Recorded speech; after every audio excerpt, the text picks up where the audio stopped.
Unatazama JMAT Online TV, Jumuiya ya Maridhiano na Amani Tanzania.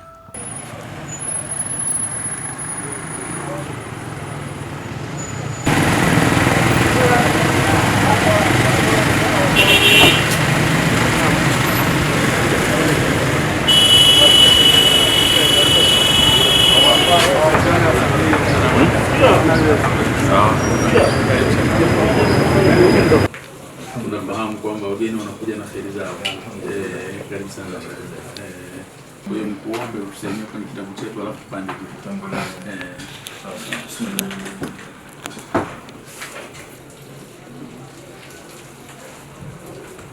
Mzangu katika imani, tuna ugeni, tumeswali na wageni hapa. Ni Sheikh Al-Hadi maarufu Sheikh, tutamwomba awasalimie Waislamu.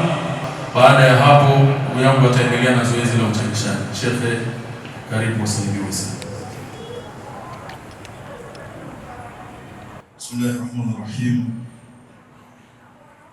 Assalamu alaikum wa rahmatullahi wa barakatuh. Alhamdulillah. حمدا لله الذي جعل رمضان من أعظم الشهور وأبركها وأنزل فيه القرآن هدى للناس وبينات من الهدى والفرقان،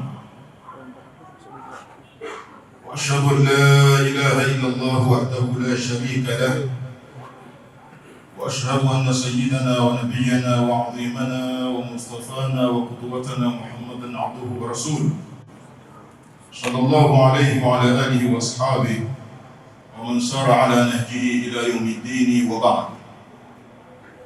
إخواني في الله، nimshukuru Allah subhanahu wa ta'ala kwa fadhili zake na rahma zake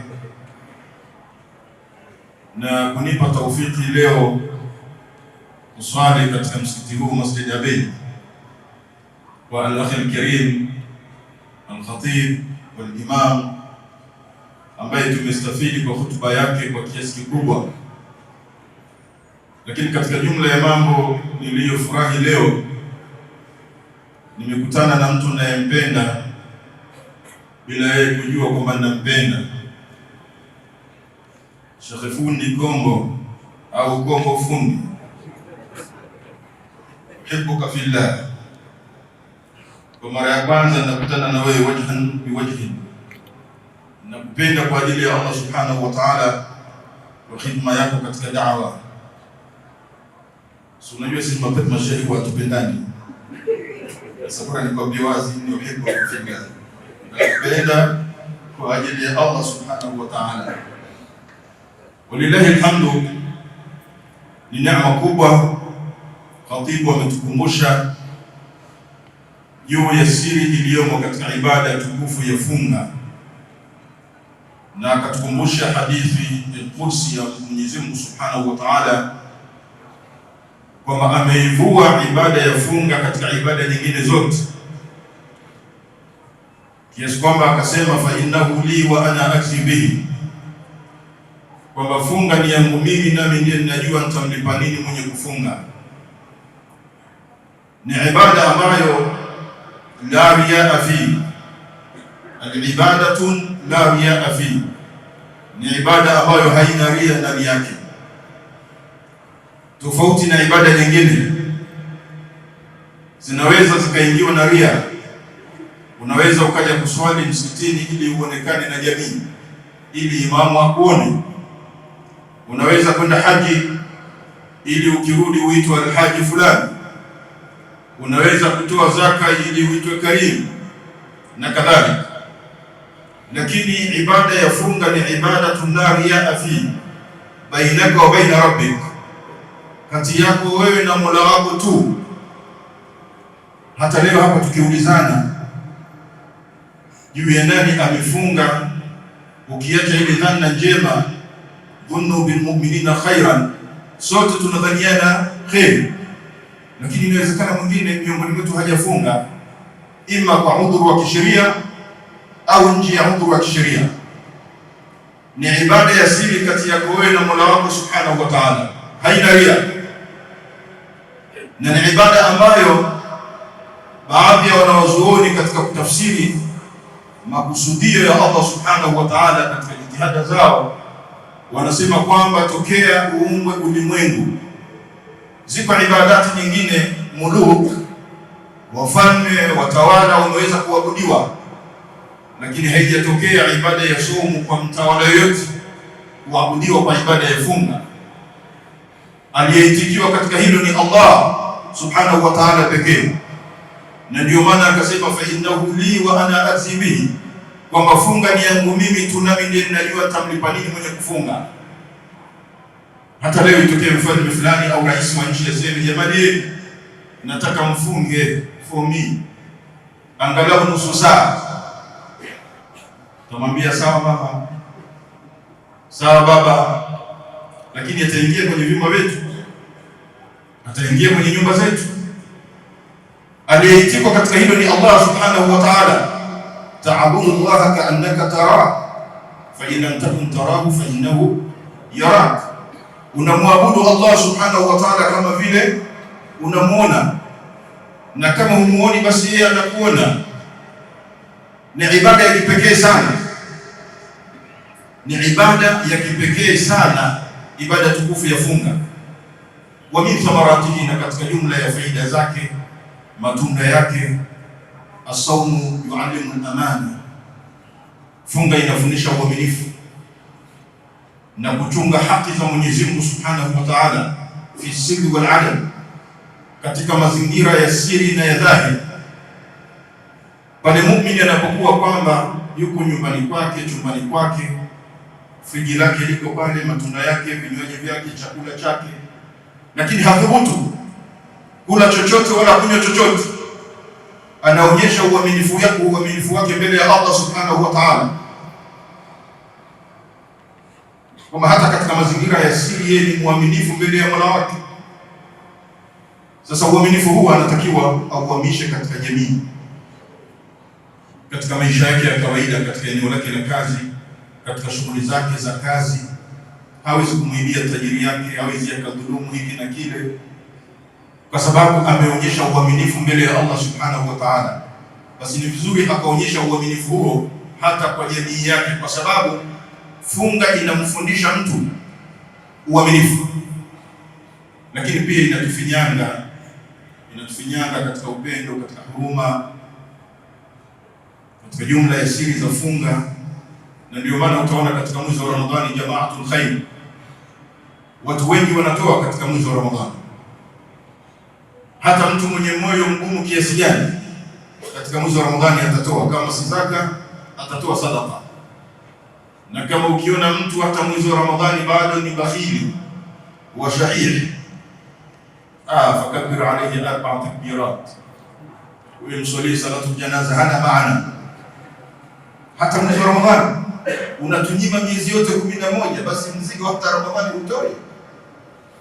Au unafaa kusaliwa takbiratu al-janaza kabla wafatika, kabla ujafa, maana huna faida fi dunia wala fi akhirah, huna faida kwa watu wala huna faida kwa Mola wako Subhanahu wa Ta'ala. Kuna watu hawajui njaa katika maisha yao, kitu njaa hawajui, lakini unapofika mwezi wa Ramadhani ataonja njaa, awe tajiri au ni mfalme, mahma atakavyokuwa, ataonja njaa ambayo itamkumbusha kwamba hali ya fukara wal masakin hakadha, hivi ndivyo siku zote maskini na mafakiri walivyo. Atatoa.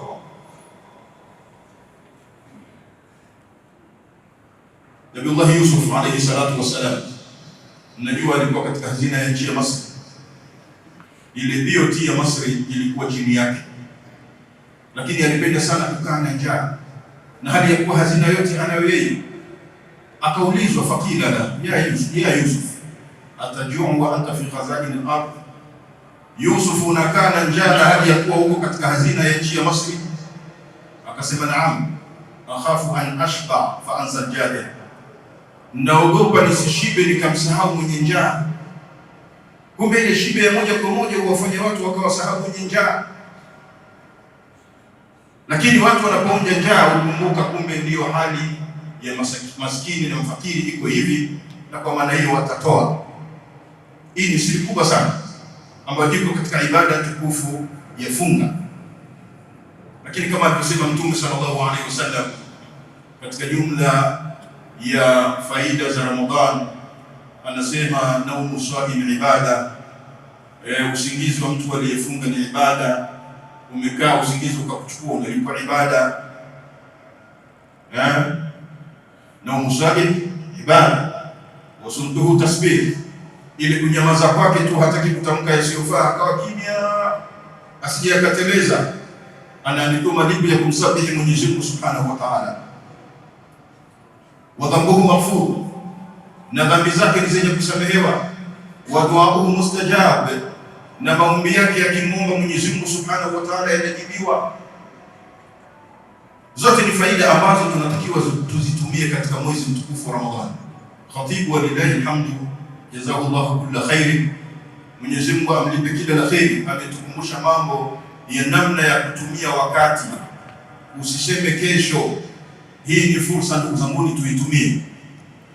Ramadhani ni fursa, tuitumie. Na Mwenyezi Mungu Subhanahu wa Ta'ala ametuletea hii Ramadhani ili tufaidike ruhan wa jasadan, kiroho na kimwili. Kiroho tunajifunza huruma, kusaidiana, upendo na kadhalika, lakini kimwili tunapata afya, kama alivyosema Mtume sallallahu alaihi wasallam, sumu tasihu, fungeni mtapata afya. Atiba, madaktari wamethibitisha wangapi wamepona maradhi yao kwa sababu ya somo ya mwezi mtukufu wa Ramadhani. Na Mwenyezi Mungu ana huruma sana na sisi, alivyotulazimisha kufunga ibada hii ya funga ya Ramadhani. Si lengo lake atutese au atuadhibu, la. Lengo la Mwenyezi Mungu Subhanahu wa Ta'ala apate kutuponya ruhan wa jasadan, tena akatulazimisha. Pengine Ramadhani isingekuwa ni lazima, pengine hata wengine wasingefunga, lakini Mwenyezi Mungu namna anavyotuonea huruma akatulazimisha ili yafikie lengo la kutuponya. Katabibi alladhi yukallifu almarid shurba dawaa almurra, kama mfano wa daktari ambaye anamlazimisha mgonjwa kunywa dawa iliyochungu. Si lengo la daktari huyu kumtia machungu mgonjwa wake, la, walakin liyasila ila shifaihi, afikie lengo la kumponya. Kwa hiyo Allah Subhanahu wa Ta'ala ametupa Ramadhani ili yatuponye ruhan wa jasadan, na sisi tuipokee kama fardhi kutoka kwa Mola wetu Subhanahu wa Ta'ala, na tuifunge imani na ihtisaban, kwa imani kwamba ni fardhi kwetu, lakini tufunge tukitaraji malipo kwa Allah Subhanahu wa Ta'ala. Taqabbalallahu minna wa minkum, wallahu waliyyu tawfiq. Wassalamu alaykum wa rahmatullahi wa barakatuh. Tutawasiliana inshallah. Nashukuru sana. Tubariki sana. Allah tubariki. Tuko mpaka tarehe 4 tuna jambo letu pale Maridhiano Day. Aha. Hapo ndio mambo yetu ya mahusiano. Ndio. Allah kubariki. Amni. Muhimu sana. Inshallah. Biduni al-amn hata al-ibadat ma tamshi. Ma fi shay. Ma tamshi.